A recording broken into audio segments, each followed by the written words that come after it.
Hi, welcome back to my channel. I'm Rhea, your study buddy for hematology, and today we're going to talk more about alpha thalassemia and beta thalassemia.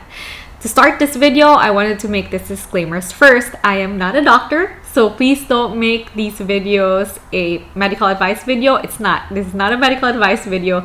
This is a study guide video where I help you understand concepts in hematology and prepare you for exams in the future. Having said that, let's dive in. So let's start with beta thalassemia. Beta thalassemia is a type of thalassemia found in the Mediterranean region. The abnormality in beta thalassemia is associated with the beta chain production.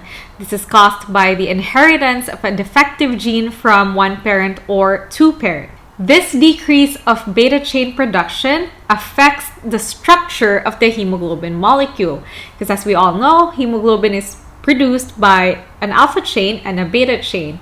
They combine and they make the hemoglobin A structure. The abnormality of beta chain production affects the structure of the hemoglobin A molecule. The hemoglobin A is our main hemoglobin that carries oxygen all around our body. So if the structure is compromised, it's going to be hard for the hemoglobin molecule to carry oxygen throughout your body. So let's start with Cooley's anemia or thalassemia major. In this case, there's a complete absence of beta chain production.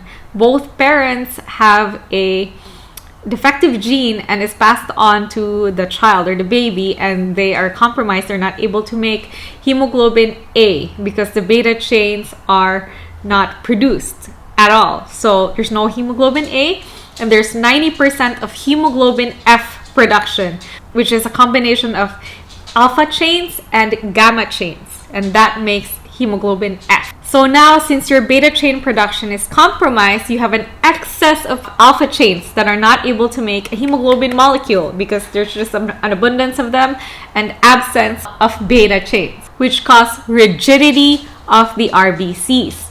And then when these are detected by the marrow, they get destroyed because they're not effective RBCs. They need to have some flexibility in order to carry oxygen on them. So the marrow destroys these compromised RBCs, and the spleen destroys these as well.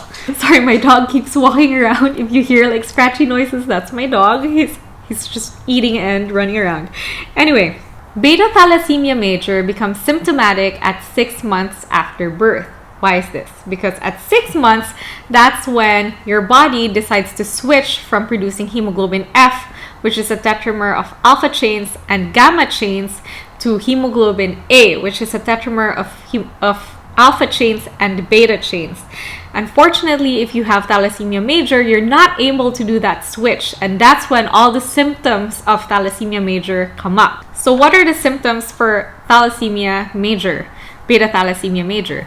There's hepatosplenomegaly, there's stunted growth, jaundice, prominent facial bones, especially the cheek and the jaw, and there's also iron overload due to the destruction of RBCs and not being able to make effective hemoglobin. Something to watch out for, especially for thalassemia major, is iron overload. Why are people with thalassemia major susceptible to iron overload? Number one is because their RBCs are getting destroyed, therefore there's a lot of iron laying around that are not utilized to make hemoglobin.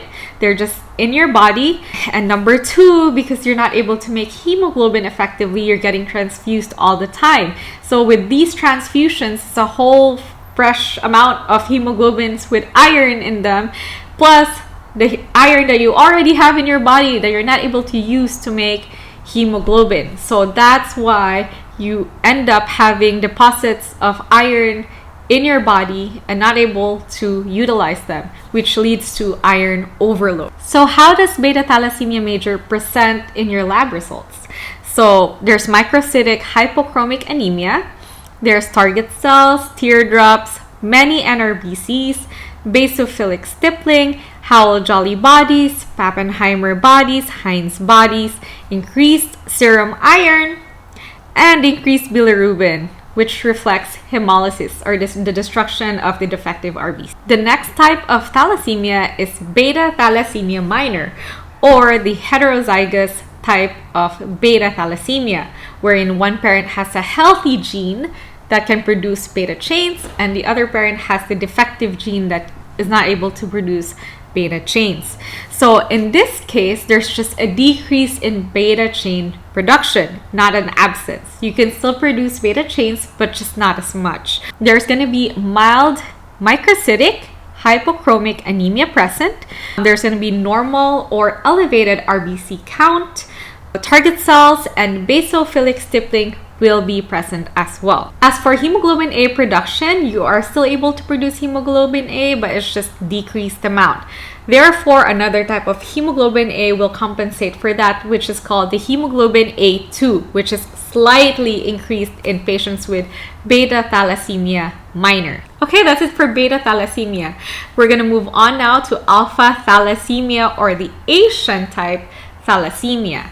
Severity of alpha thalassemia depends on the severity of mutation present in the inherited genes. So remember that. Alpha Asia, AA. That's very easy. I hope you got that down. So alpha thalassemia, Asian population. In alpha thalassemia, there is a defect in the alpha chain production, which means there's a huge decrease depending on the severity of the genetic defect on how much alpha chain production is compromised. So there are many types of alpha thalassemia.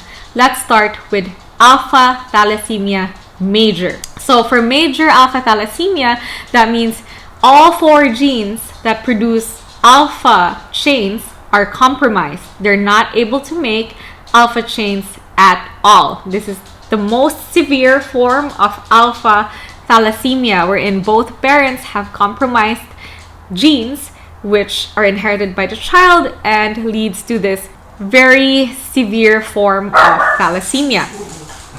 Okay, I guess there's a squirrel outside. There's a squirrel outside. Okay. Alpha thalassemia major is also known as Hydrops Fatalis.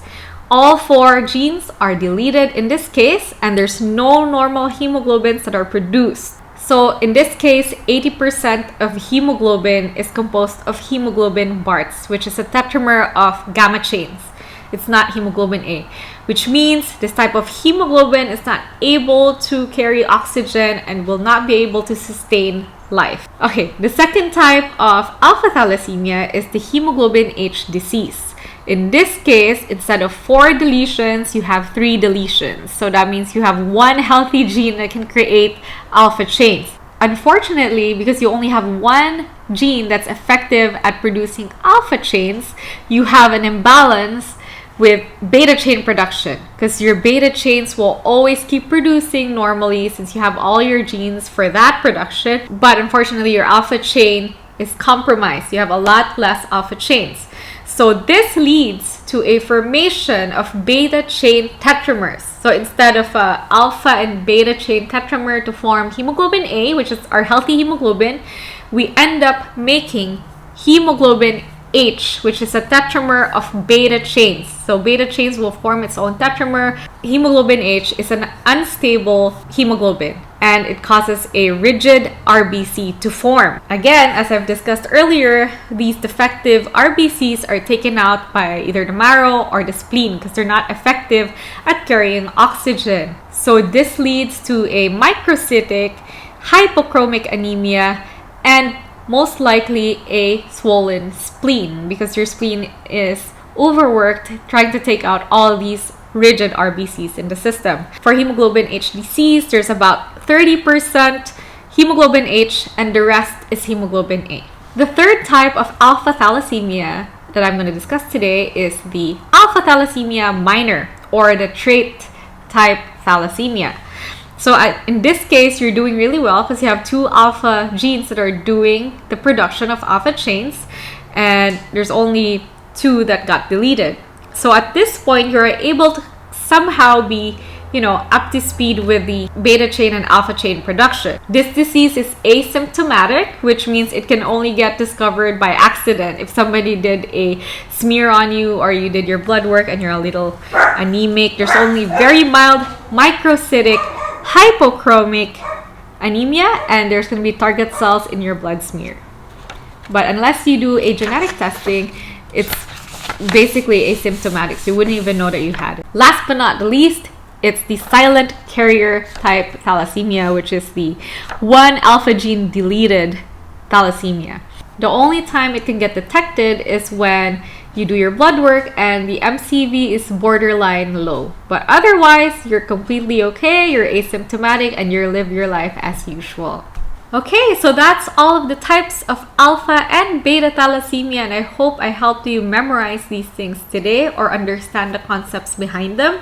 One thing that you want to make sure you understand are the 4 types of alpha thalassemia. Another thing to consider is treatment-wise. It is important to distinguish alpha thalassemia from iron deficiency anemia, as they are very prone to getting iron overload. You don't want to treat them with more iron.